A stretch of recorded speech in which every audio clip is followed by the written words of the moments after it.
Bonjour et bienvenue à ce 16e épisode de Tous en quarantaine, tous encouragés. Voilà, ça fait plus de 2 semaines maintenant qu'on est confinés, chacun à la maison, et on s'achemine gentiment vers la fin du livre de l'Apocalypse. On va aujourd'hui lire et méditer ensemble le chapitre 16. Quelques mots par rapport au contexte, juste pour rappel. On est passé par un petit peu comme 3 grands récits de jugement. Il y a eu d'abord la séquence de l'ouverture des 7 sceaux, ensuite la séquence de la sonnerie des 7 trompettes, ou du retentissement des 7 trompettes. Il y a eu ensuite ce qu'on a vu, le dernier qu'on a vu, c'était un petit peu ce récit historique, symbolique de l'histoire, dans les chapitres 12, 13, 14. Puis au chapitre 15, on a vu l'annonce de un peu l'aboutissement de tout cela. Le chapitre 16 qu'on va étudier maintenant, contenant le déversement des 7 coupes de la colère de Dieu. Donc on va tout de suite lire ce texte. Comme j'ai fait certaines fois, je ne vais pas le lire d'une traite, mais je vais plutôt lire coupe par coupe le déversement de ces 7 coupes et puis commenter un tout petit peu chacune de ces 7 étapes. Puis, j'ai entendu une voix forte qui venait du temple et disait aux 7 anges, « Allez verser sur la terre les 7 coupes de la colère de Dieu. »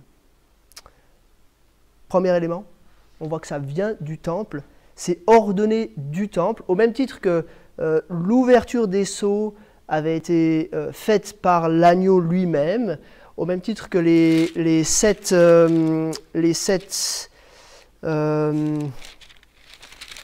trompettes avaient été données à des anges sortant du temple.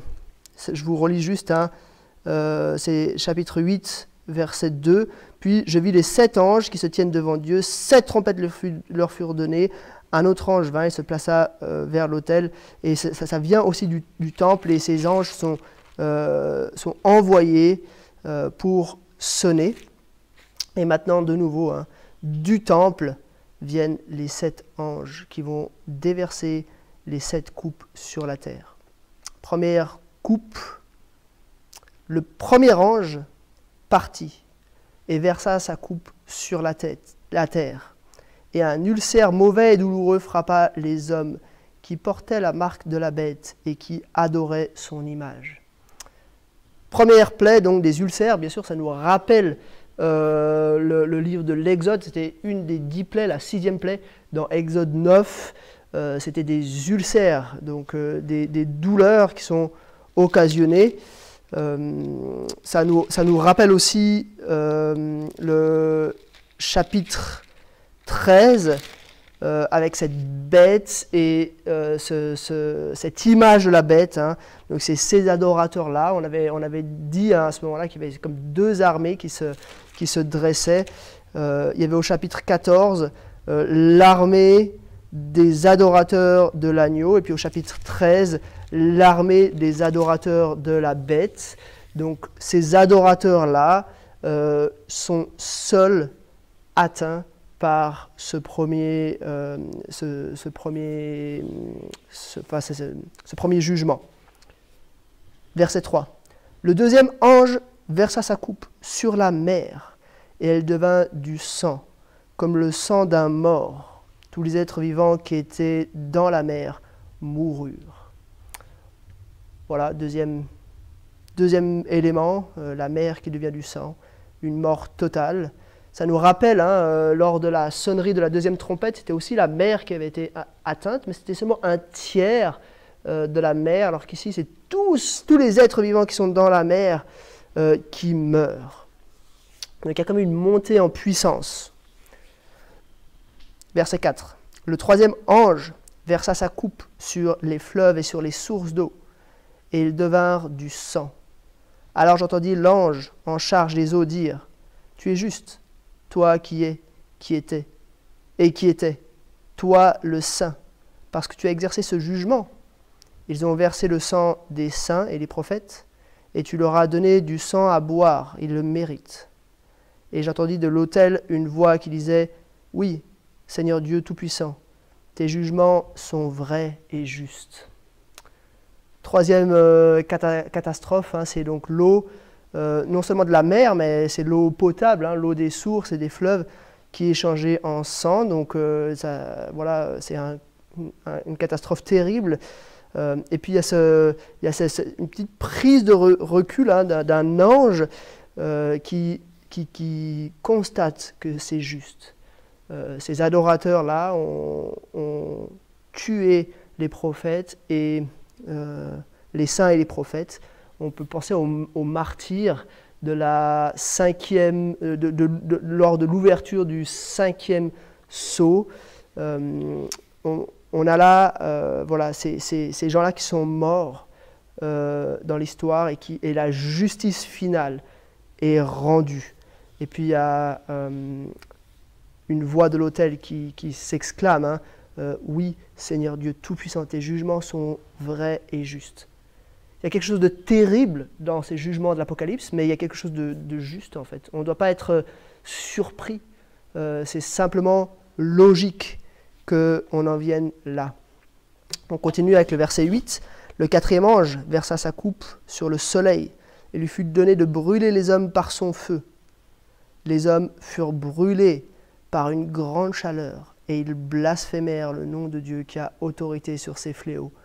Ils ne changèrent pas d'attitude pour lui rendre gloire. Brûlure par le soleil, on voit que Dieu maîtrise toutes choses, mais ce qui est surtout intéressant, important à relever, je pense, c'est que ceux qui sont brûlés blasphèment encore. Et ils ne blasphèment pas par ignorance, mais ils blasphèment le nom de Dieu qui a autorité sur ces fléaux. Donc ils savent que Dieu est la source de ces catastrophes, mais ils ne changent pas d'attitude pour lui rendre gloire. On a déjà vu plusieurs reprises. Hein. On voyait déjà cela hein, à l'époque des 10 plaies d'Égypte où le pharaon avait le cœur endurci et il ne voulait pas laisser partir le peuple. Ici aussi, Dieu amène ce fléau, mais ils ont le cœur endurci, ils ne veulent pas rendre gloire à Dieu. On a déjà vu hein, ça à plusieurs reprises dans le livre de l'Apocalypse. Verset 10. Le 5e ange versa sa coupe sur le trône de la bête, et son royaume fut plongé dans les ténèbres. Les hommes se mordaient la langue de douleur, et ils blasphémaient le Dieu du ciel à cause de leurs douleurs et de leurs ulcères, et ils ne se repentirent pas de leurs actes. Alors là, on ne sait pas très bien de quoi il s'agit, des ténèbres, manifestement une sorte de douleur terrible, peut-être d'ordre psychique, on ne sait pas trop de quoi il s'agit, un mal spirituel sur ces hommes, en tout cas vraiment très très aigu puisqu'ils se mordent la langue de douleur. Mais malgré les ulcères, malgré la douleur de ces ténèbres, ils ne changent pas d'attitude, hein. Ils continuent de blasphémer le Dieu du ciel, même à cause de son jugement. Donc c'est comme si le jugement, au lieu de les faire réfléchir, les enfonce encore toujours plus dans une rébellion terrible contre Dieu. C'est intéressant aussi de voir que cette 5e coupe, elle est versée sur le trône de la bête et c'est son royaume qui est touché. C'est pas la création, c'est vraiment spécifiquement le royaume de la bête, ce système contre Dieu qui est touché. On arrive à la 6e coupe, verset 12. Le 6e ange versa sa coupe sur le grand fleuve, l'Euphrate, et le fleuve s'assécha pour préparer la voie aux rois qui viennent de l'Orient. Je vis sortir de la gueule du dragon, de la gueule de la bête et de la bouche du prétendu prophète 3 esprits impurs, semblables à des grenouilles. Ce sont des esprits de démons qui accomplissent des signes miraculeux et qui vont vers les rois de toute la terre afin de les rassembler pour la bataille de ce grand jour du Dieu Tout-Puissant. Voici, je viens comme un voleur. Heureux celui qui reste vigilant et qui garde ses vêtements, afin de ne pas marcher nu et de ne pas laisser voir sa honte. Ils les rassemblèrent à l'endroit appelé en hébreu Armageddon. Voilà, 6e fléau, c'est donc ce fleuve qui s'assèche. Pourquoi? Pour laisser la voie aux rois de l'Orient qui vont venir pour la grande bataille. C'est aussi ces esprits de grenouilles là, qui sont semblables à des grenouilles, qui viennent et qui séduisent et qui comme organisent, ils rassemblent toutes les forces, cette grande armée d'adorateurs de la bête se rassemble pour le coup final, la grande victoire. Enfin, en tout cas, s'ils croient être la grande victoire. Et puis, au milieu de cela, au milieu de ces grands préparatifs, on a, verset 15, un encouragement. « Voici, je viens comme un voleur. Heureux celui qui reste vigilant et qui garde ses vêtements, afin de ne pas marcher nu et de ne pas laisser voir sa honte. » Probablement les vêtements blancs dont les saints sont revêtus. Donc un appel vraiment à la persévérance, à continuer dans la sainteté, dans le fait de se confier en Christ qui nous a rendus saints, au lieu de rentrer dans ce grand rassemblement, ce grand projet de l'humanité, de se rassembler à Armageddon pour la grande bataille. Finalement, dernière coupe et des versets. Le 7e ange, c'est le verset 17, hein. Le 7e ange versa sa coupe dans l'air. Et du temple du ciel sortit une voix forte. Elle venait du trône et dit « C'est fait ». Et il y eut des éclairs, des voix, des coups de tonnerre et un grand tremblement de terre tel qu'il n'y en avait jamais eu de pareil depuis que l'homme est sur la terre. La grande ville fut divisée en 3 parties, et les villes des nations s'écroulèrent. Dieu se souvint de Babylone, la grande, pour lui faire boire la coupe du vin de son ardente colère. Toutes les îles s'enfuirent, et l'on ne retrouva plus les montagnes. Une grosse grêle, dont les grêlons pesaient environ 40 kilos, tomba du ciel sur les hommes, et les hommes blasphémèrent Dieu à cause de ce fléau de la grêle, parce que ce fléau était terrible. Voilà le point final de cette série de 7 coupes déversées. Et là, c'est carrément dans l'air, c'est plus dans l'eau ou dans quelque chose, enfin une partie de la nature, mais c'est dans l'air, comme pour montrer que ça y est, c'est total cette fois. Ce jugement, et puis Dieu lui-même, hein, puisque ça vient du trône, dit c'est fait, ça y est, c'est terminé. Il y a un grand tremblement de terre, et puis de ce grand tremblement de terre, la grande ville, c'est probablement Jérusalem, hein, qui est divisée en 3 parties, comme si elle était disloquée. Elle n'est pas détruite en fait, contrairement à toutes les autres villes des nations, celle-ci n'est pas détruite, elle est divisée en 3 parties. Et les villes des nations, elles, s'écroulent. Et tout d'un coup, on a comme le focus sur une ville particulière, la ville de Babylone, qui va être jugée. Bien sûr, la ville de Babylone, les villes des nations représentent les différents empires, puis la ville de Babylone, elle représente un petit peu la quintessence de tout cela, le grand système, le grand empire, la grande rébellion humaine contre Dieu. L'humain sans Dieu, en fait, les adorateurs de la bête, les adorateurs du dragon, ceux qui sont des esclaves de Satan, tout cela sont détruits et la justice est rendue. Hein. Babylone boit la coupe du vin de l'ardente colère de Dieu et toute la création est comme dévastée, les îles s'enfuient. Les montagnes s'enfuient aussi, on ne les retrouve plus. Puis il y a ce dernier grand fléau, hein, la grosse grêle, des grêlons de 40 kilos qui tombent du ciel sur les hommes. Et puis, stupeur, ils continuent à blasphémer Dieu à cause de ce fléau de la grêle, parce que ce fléau était terrible. Donc on voit une montée en puissance du jugement, mais aussi une montée en puissance de la rébellion, comme si le cœur de l'être humain montrait là toute sa noirceur au sein de ces jugements. Voilà un peu ce qui nous est dit ici. Et je pense que c'est le bon moment maintenant de faire une petite pause et de prendre du recul sur tout ce qu'on a vu depuis le chapitre 6 jusqu'au chapitre 16.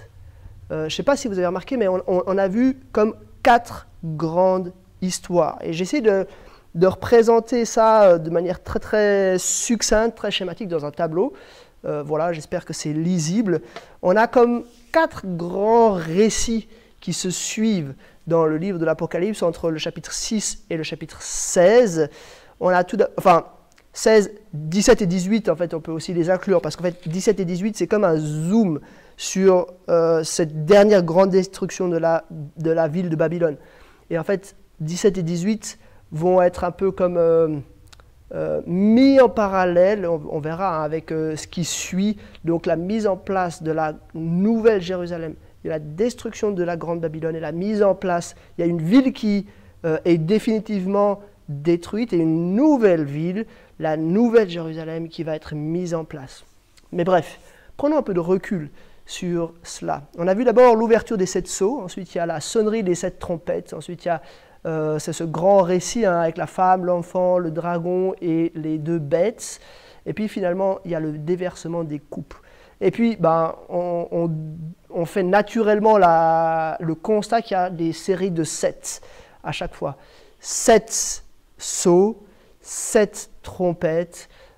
Certains vont même jusqu'à diviser les chapitres 12, 13, 14 là, en 7 étapes. Ça ne me semble pas si facile que ça, un petit peu artificiel. Et puis finalement, chapitre 16, le déversement des 7 coupes.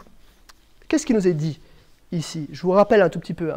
D'abord, l'ouverture des 7 sceaux. Vous vous souvenez, ça commençait par 4 cavaliers. Le blanc qui avait la victoire, la victoire était donnée. Ensuite, il y avait le rouge qui amenait la guerre, il enlevait la paix. Il y avait le noir qui amenait la famine, et puis le vert ou le verdâtre qui amenait la mort, un quart des hommes qui mouraient. Puis ensuite, il y avait les martyrs qui disaient « Jusqu'à quand, Seigneur ?» Et puis Dieu qui leur disait prenez un peu de repos, prenez des robes blanches, le jugement va venir. Et puis finalement, il y avait le grand jugement final dans cette première série. La création était ébranlée, et c'était des mots forts au chapitre 6. Je vous relis.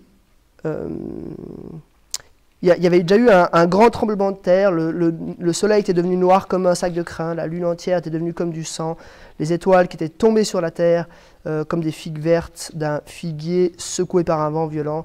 Le ciel se retira comme un livre qu'on enroule, et toutes les montagnes et les îles furent écartées de leur place.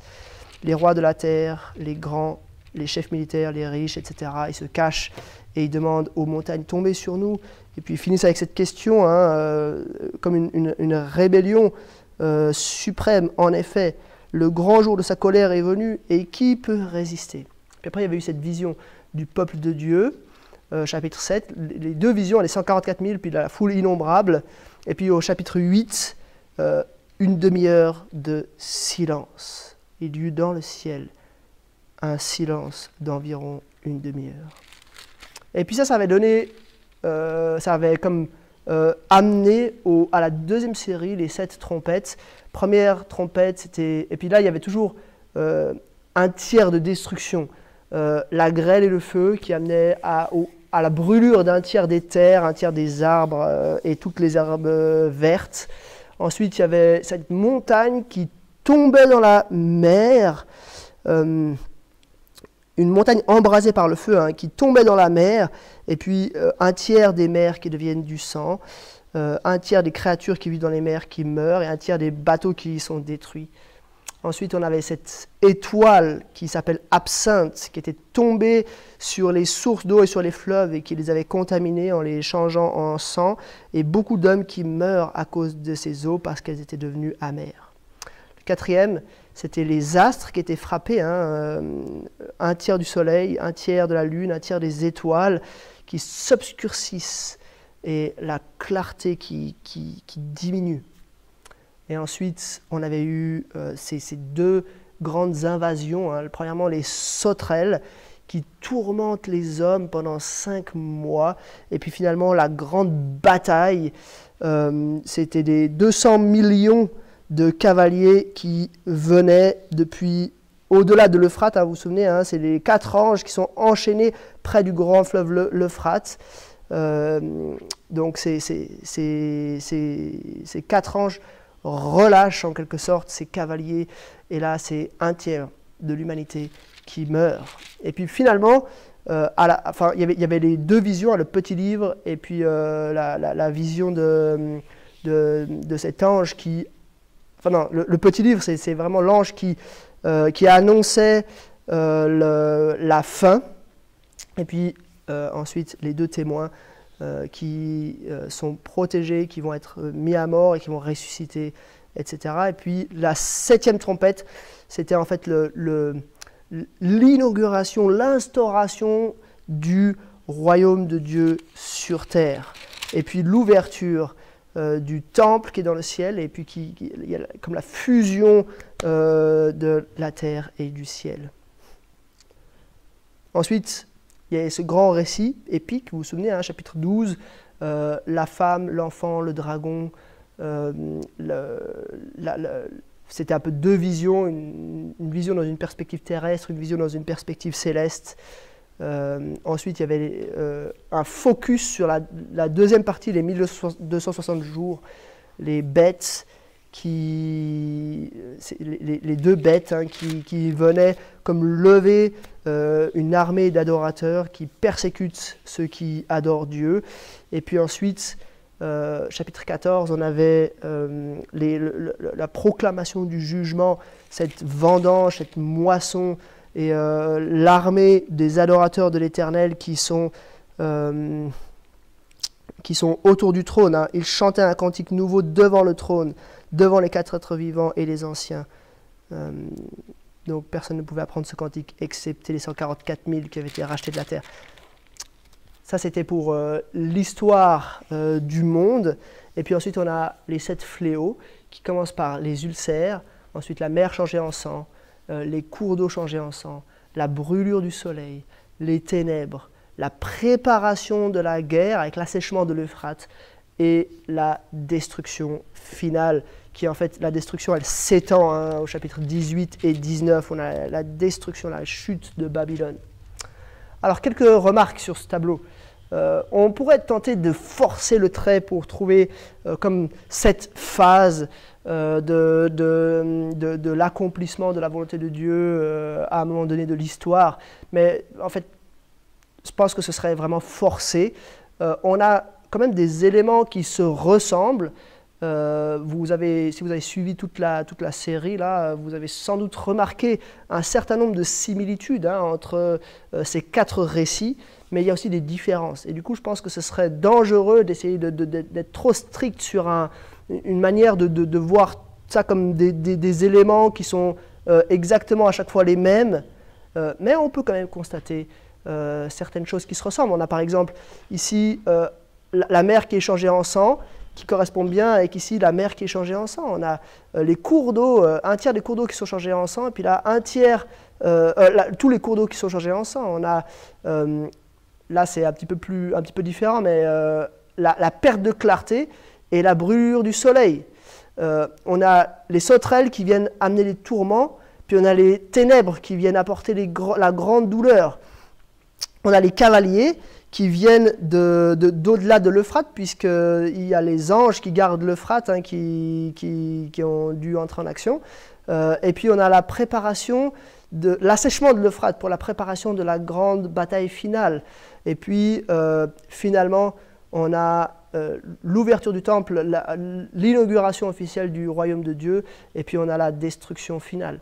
On pourrait dire un peu la même chose, hein, avec cette histoire du monde qui tend vers le grand jugement, la grande moisson, la grande vendange finale avec ces 1600 stades, hein, 300 km, etc. On pourrait aussi voir des similitudes ici, où là, par exemple, la création est ébranlée. Ça ressemble pas mal à plusieurs autres moments. Les martyrs qui implorent Dieu avec cette phrase « jusqu'à quand ?» elle résonne bien avec le temps des tourments et puis le temps des ténèbres ici qui occasionne une grande douleur. Enfin, voilà, je pense que il y a une similitude sans être totale. On voit comme une similitude entre ces différentes étapes. Quoi qu'il en soit, je crois que c'est en fait 4 récits qui nous montrent quelques grandes vérités. Et j'aimerais qu'on en vienne là maintenant. On a une vision claire de ces 4 récits, et j'aimerais qu'on arrive à dégager quelques vérités essentielles, claires, indiscutables, qui ressortent de ces 4 récits.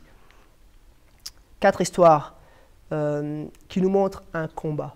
Il y a un grand combat entre Dieu, ses anges d'un côté, et puis le dragon, la bête. Et puis ce combat, il se matérialise dans 2 armées, 2 peuples, 2 villes. La grande Babylone d'un côté, le système opposé à Dieu, et puis la ville de Jérusalem, qui est quelquefois critiquée dans l'Apocalypse, mais en fait qui pointe vers cette nouvelle Jérusalem qui va être instaurée. C'est aussi 2 royaumes, hein. Je n'ai pas noté ça, mais c'est aussi 2 royaumes et l'instauration d'un nouveau royaume. Donc ces 4 histoires, elles nous amènent un petit peu à une autre perspective sur l'histoire du monde.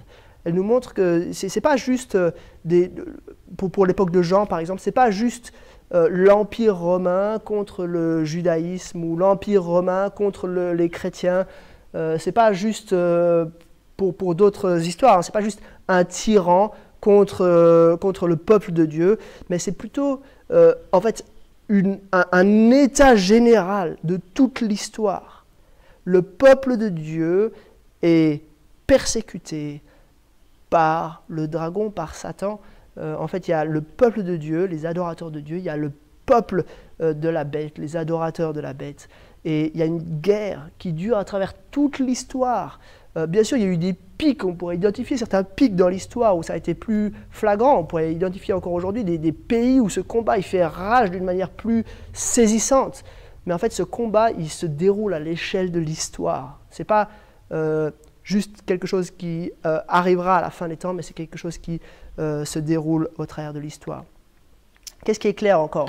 Il y a une seule issue à ce combat. En fait, je trouve que c'est saisissant dans certaines de ces choses, mais on voit une escalade de jugement.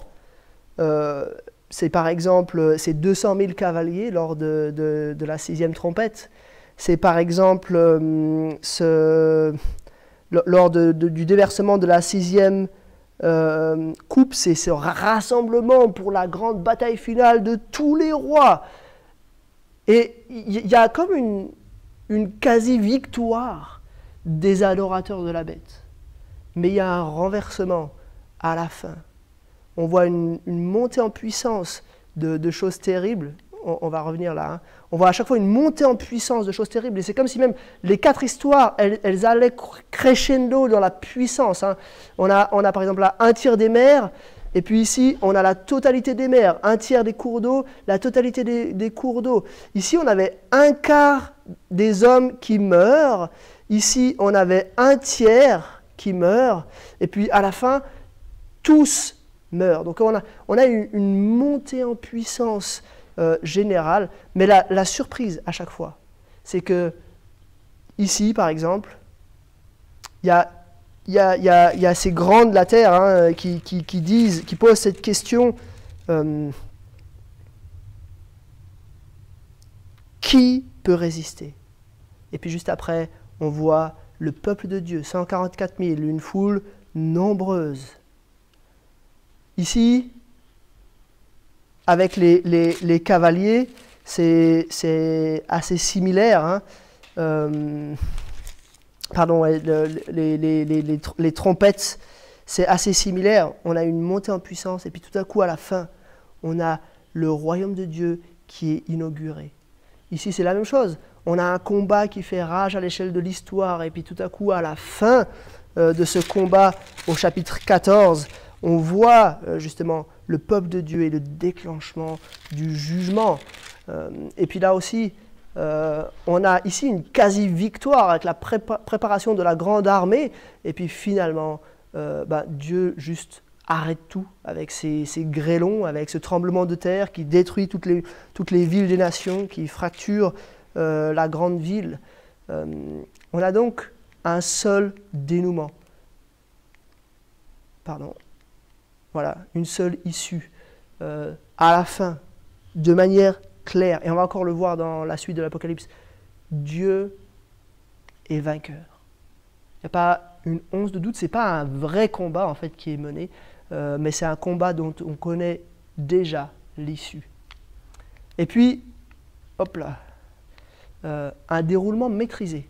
Ça c'est quelque chose que je trouve aussi assez fort, hein, parce que qui ouvre les 7 sceaux? L'agneau. Qui sonne les 7 trompettes? C'est les anges. Qui déverse les 7 coupes? Aussi les anges. Et on pourrait faire la même étude hein, dans les chapitres 12, 13, 14. Qui proclame le jugement? Ça vient du trône. Donc on voit qu'en fait, c'est pas juste que Dieu le laisse faire et puis à la fin il sera vainqueur comme par un retournement de situation. C'est qu'en fait, derrière l'apparence de montée en puissance des adversaires, en fait, c'est Dieu qui met en place son jugement, étape par étape. Il est celui qui maîtrise l'histoire, il est celui qui met, après chaque jugement, un nouveau jugement et qui va aller vers son point culminant, vers la chute de la grande Babylone, vers l'inauguration finale de son royaume, la nouvelle Jérusalem sur la terre. Quelques applications de ce chapitre et on va dire de cet ensemble 10 à 16, chapitre 6 à 16 de l'Apocalypse. Première application, je crois que ça nous donne une compréhension spirituelle de l'histoire. Ça nous montre que l'histoire, déjà, c'est pas juste ce qui m'arrive aujourd'hui. C'est pas juste, voilà, aujourd'hui, les Américains, les Russes, les Chinois, tout ça. Il y a quelque chose de spirituel. Il y a 2 grandes forces qui s'affrontent. Les adorateurs de la bête et les adorateurs de l'agneau. Le peuple de Dieu, le peuple du dragon et le peuple de Dieu. Donc ça nous amène à une compréhension spirituelle de l'histoire. Et ça nous amène à comprendre que en fait, ça ne sert à rien d'essayer d'identifier des détails de l'Apocalypse avec des événements d'aujourd'hui. On peut le faire, en fait, mais on peut le faire d'une manière générique, en comprenant que ça décrit l'histoire entière, tout cela. Compréhension donc spirituelle de l'histoire.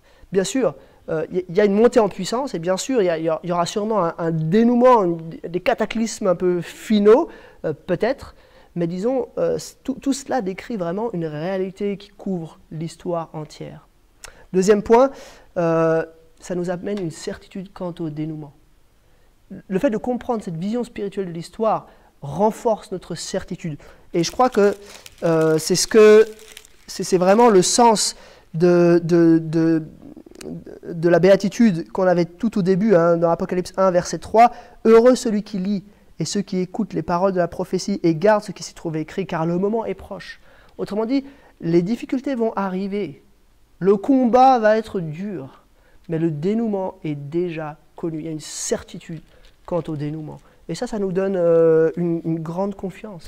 Ça change complètement notre perspective sur le combat qui est là autour de nous et devant nous.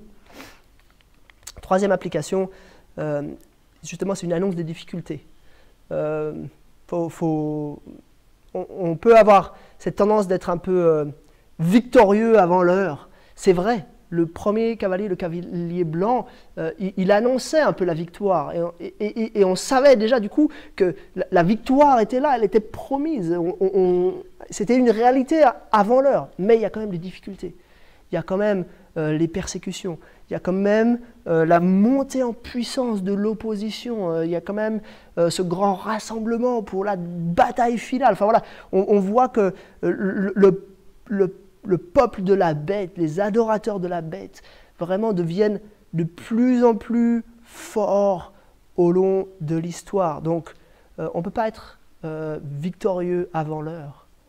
On doit reconnaître qu'il y aura des difficultés, il y aura de l'opposition. Même si on sait quel sera le dénouement, il y aura des difficultés. Ça nous aide à... Enfin, ce réalisme-là nous aide à comprendre, à accepter et à vivre les difficultés que nous vivons.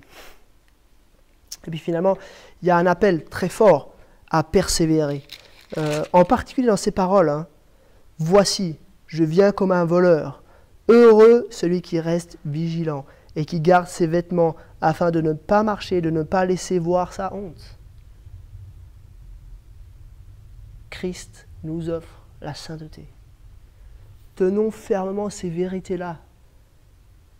Persévérons dans la foi, dans la sainteté, au milieu de tous ces événements historiques terribles qui sont autour de nous. Voilà, on en a terminé avec Apocalypse 16.